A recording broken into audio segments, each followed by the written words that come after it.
Madame, Monsieur, bonsoir, bienvenue dans votre émission Tribune Santé.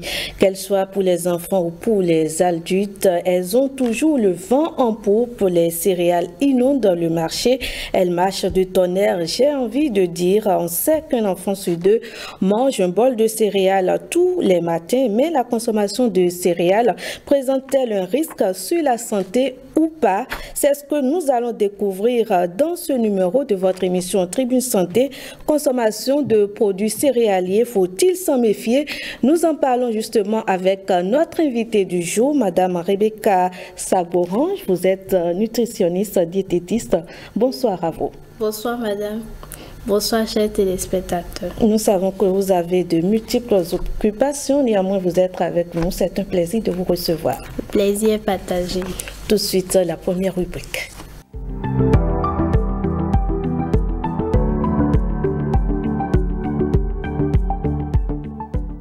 Voilà, Madame Rebecca, dites-nous déjà d'entrée, quand on parle de céréales, de quoi il s'agit concrètement? On appelle céréales les plantes dotées d'épis produisant des graines qui sont récoltées à maturité et qui, une fois transformées en farine pour la majorité, servent de base à l'alimentation humaine ou parfois même pour l'alimentation animale. Donc, les céréales sont classées dans la catégorie des féculents. Donc, ce sont des aliments qui fournissent de l'énergie à l'organisme. Voilà. Qu'est-ce que les céréales apportent en termes de vitamines et de protéines à l'organisme? Les céréales sont d'abord riches en glucides, riches en fibres quand il s'agit des céréales à grains entiers, donc des céréales complètes. D'accord. Les céréales apportent des glucides à l'organisme et les glucides jouent un rôle important, fournissent de l'énergie à l'organisme. Nous avons tous besoin d'énergie. D'abord, même pour assurer les fonctions vitales au niveau de l'organisme, nous avons besoin d'énergie.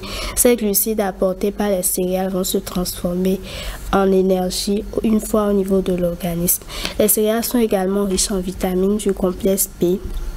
Les vitamines du complexe B jouent également des rôles très importants au niveau de l'organisme. Et en fonction des céréales, la composition des céréales, la composition varie.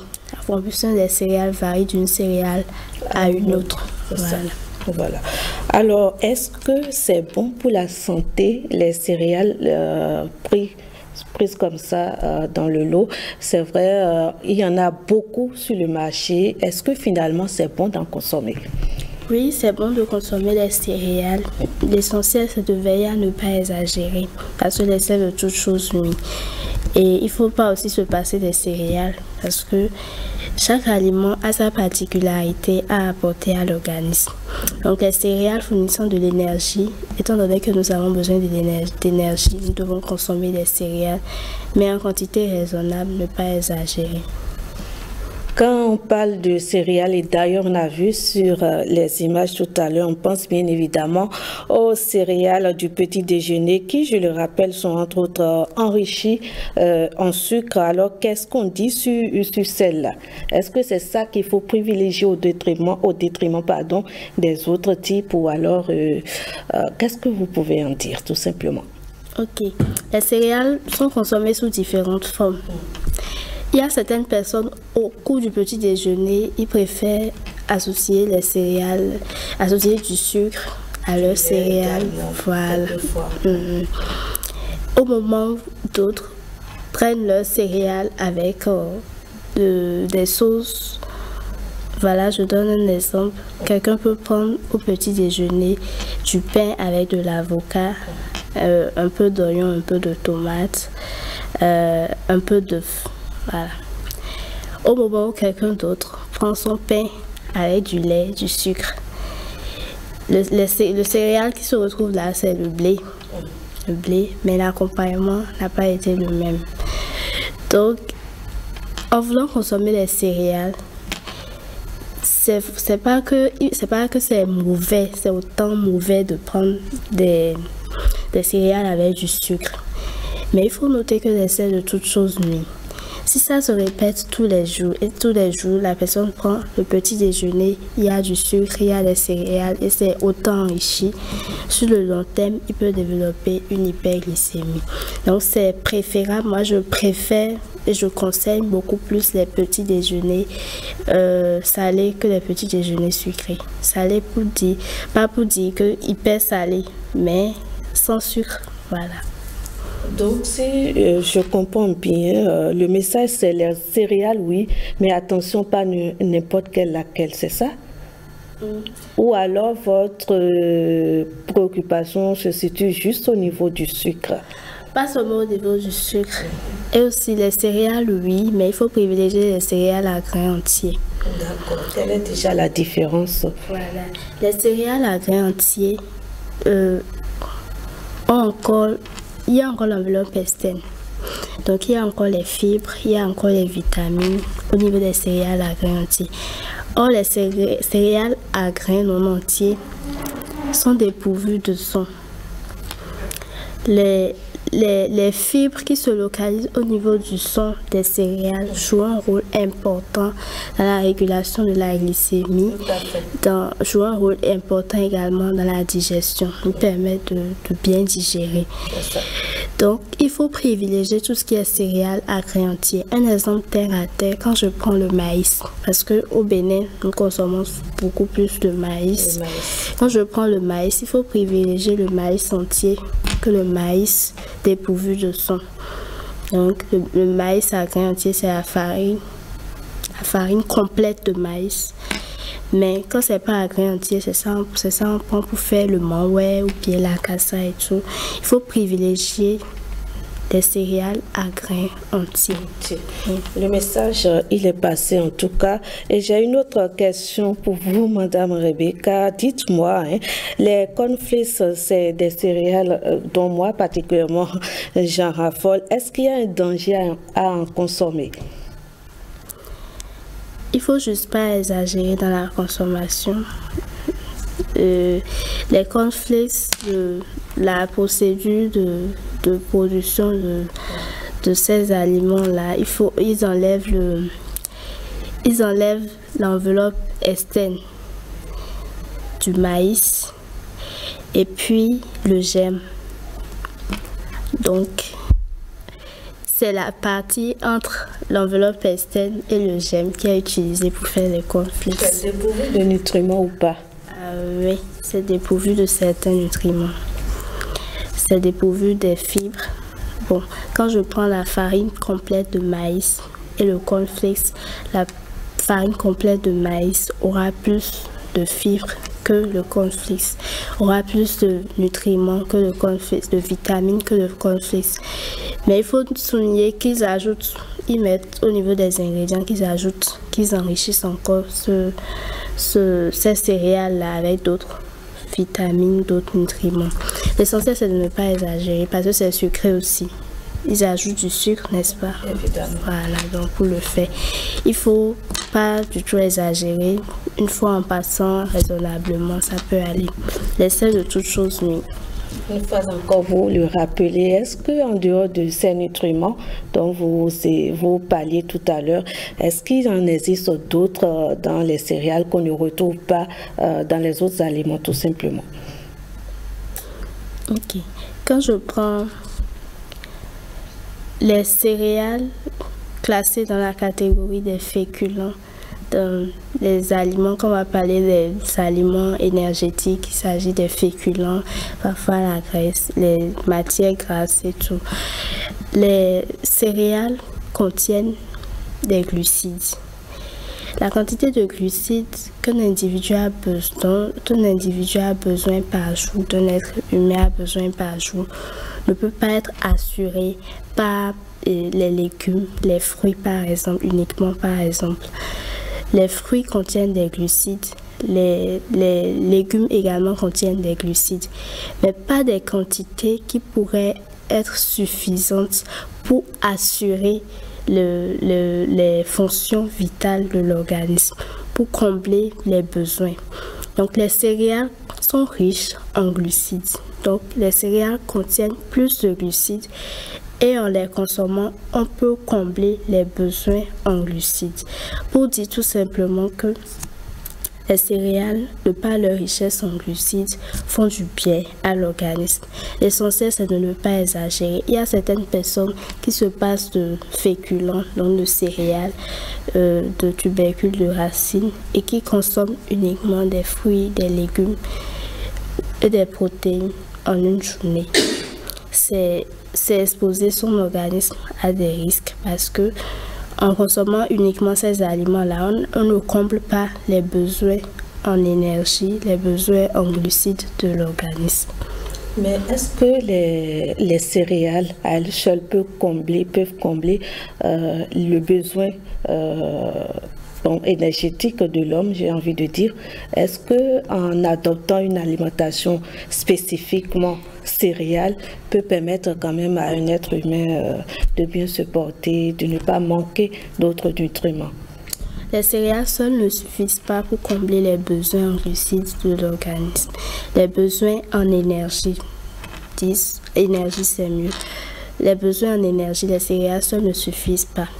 Parce que quand je prends la quantité d'énergie dont un individu a besoin par jour, les glucides doivent être représentés dans cette énergie-là. Les lipides doivent être représentés, donc les matières grasses, l'huile doit être représentée dans cette énergie-là. Et les protéines, donc les poissons, les viandes, doivent être représentés également dans cette énergie-là. Donc, baser son alimentation uniquement sur les céréales, ce n'est pas bien aussi. Effectivement, il y a certaines personnes, ils peuvent prendre des céréales avec du riz, avec du piment, c'est ok. L'essentiel, c'est qu'ils soient rassasiés. Ce n'est pas une bonne manière de fonctionner aussi. C'est exposer son organisme à consommer plus de glucides sans apporter les autres éléments importants à l'organisme. Il y a de ces paquets ou sachets de céréales qu'on retrouve également dans les supermarchés et dont la teneur en sucre le plus souvent est très élevée. Et quand vous avez envie d'en consommer du salé également, il n'y a pas souvent le juste milieu. Est-ce que ce n'est pas pour... Je ne veux pas porter de discrédit à quelqu'un par rapport à l'activité de quelqu'un, mais est-ce que ce n'est pas préjudiciable à la santé des consommateurs? Effectivement, dans les rayons aujourd'hui, il y a toutes sortes de céréales, des céréales aux fruits. Bon, l'essentiel, c'est mieux de consommer local, je me dirais. Il y a aussi des céréales qui contiennent des fruits secs, comme vous le disiez tantôt, des fruits, des céréales complètes, bref, tous ces mélanges qui peuvent être recommandés. C'est peut-être là ce qu'il faut préconiser dorénavant, j'ai envie de dire.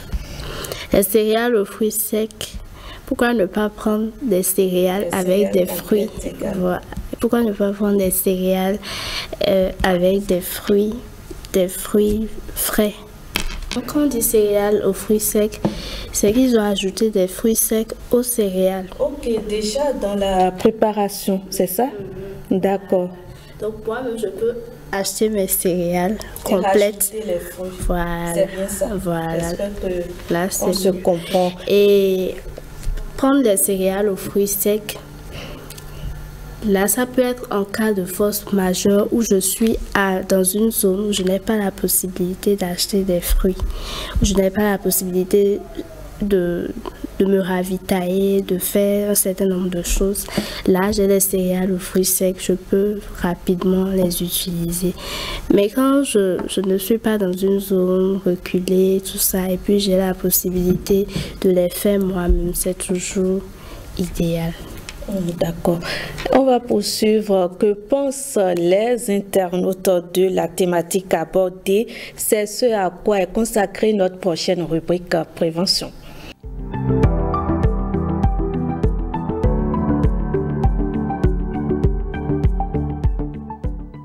Et on y va tout de suite pour le premier message. Voilà, les produits céréaliers n'ont-ils pas des impacts négatifs sur la santé des personnes souffrant d'ulcères? Madame Rebecca, que répondez-vous?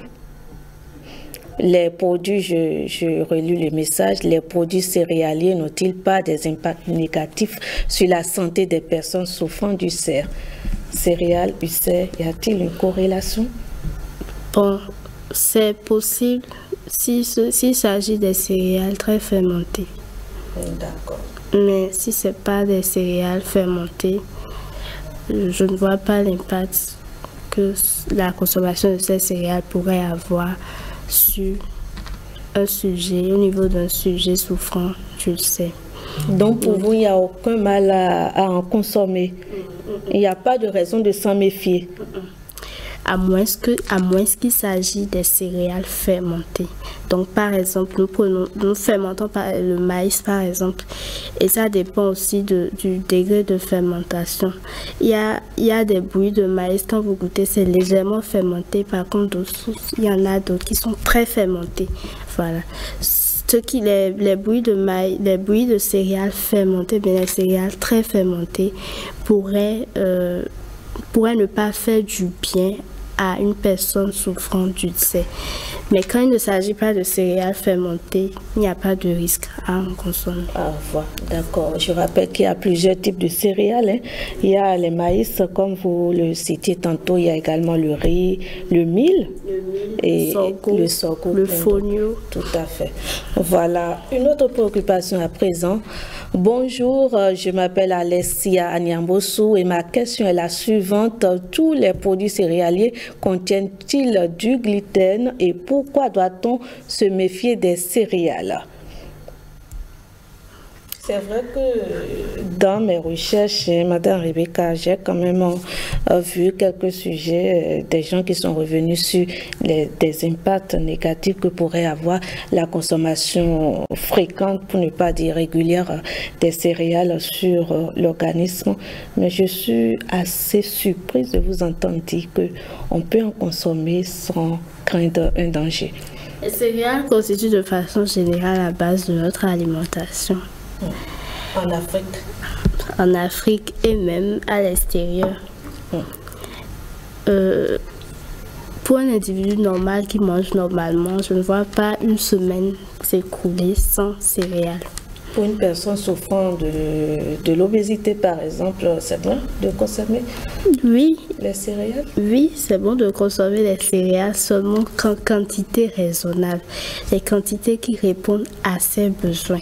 Bon, c'est la nutritionniste qui parle, la spécialiste. Donc, voilà un dernier message pour boucler la boucle, pourquoi pas, avec l'aide de notre réalisateur. Bonjour, je m'appelle Ramziat Mongbadji. J'aimerais savoir dans quelle catégorie d'aliments classe-t-on le couscous, le blé concassé, le soja et le manioc sont-ils des céréales? Non. Le couscous? Le couscous, c'est une préparation. Donc, il y a le couscous de maïs, il y a le couscous de blé. Donc, c'est le dérivé des céréales. Je peux dire ça ainsi.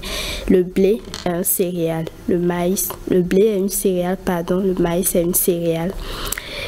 Mais le soja n'est pas une céréale. Le soja c'est une légumineuse. D'accord. Légumineuse pour dire les légumes secs. Donc classé dans la catégorie des... On peut classer le soja dans la même catégorie que le vanzou, le haricot, le cassoulet, etc. Voilà. D'accord. On va installer la dernière rubrique de cette émission.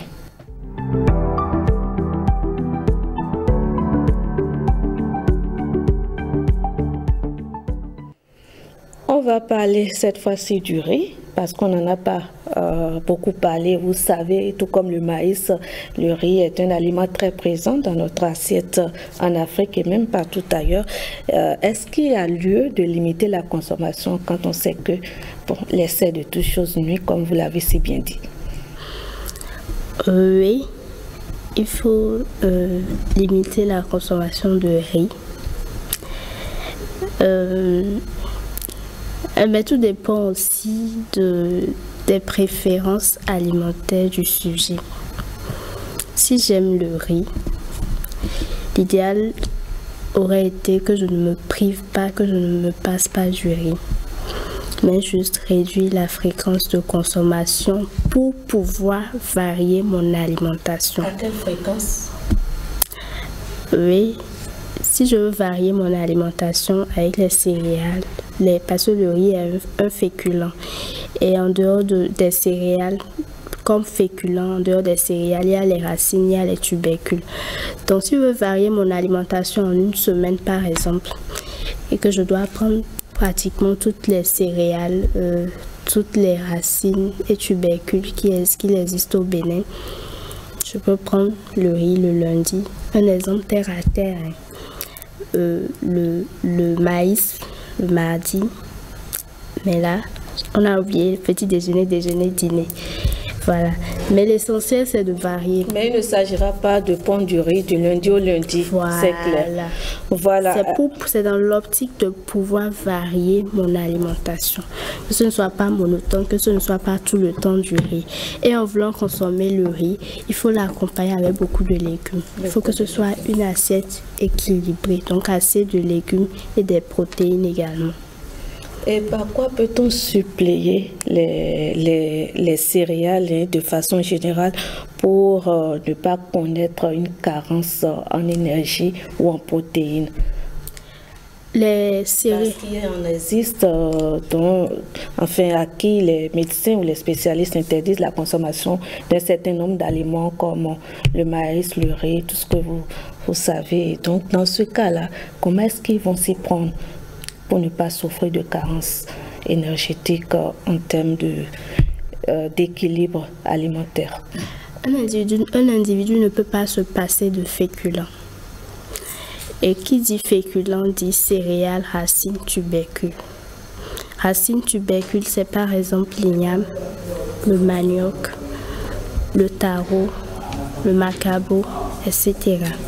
Donc si je choisis de ne pas prendre les céréales, je peux remplacer mon alimentation par les racines et les tubercules et leurs dérivés. Madame Rebecca Sabouran, on arrive progressivement ou malheureusement à la fin de cette émission. Quels seront vos conseils, vos apports pour ceux qui nous écoutent actuellement? Ok, à l'endroit de tous les téléspectateurs, je dirais tout simplement que les céréales sont de bons aliments. Et en voulant les consommer, il faut que nous privilégions les céréales à grains entiers. Les céréales à grains entiers sont meilleures pour nous que les céréales à grains non entiers.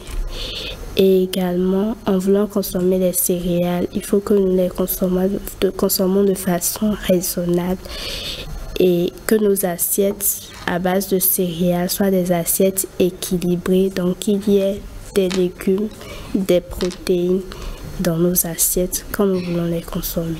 Merci beaucoup à vous pour toutes ces précisions. Je rappelle le thème du jour, consommation de produits céréaliers, faut-il s'en méfier? J'espère que vous en avez pris de la graine. En tout cas, pour ma part, c'est OK. Je vous donne rendez-vous très prochainement pour d'autres numéros de votre émission Tribune Santé. D'ici là, portez-vous bien et à très vite.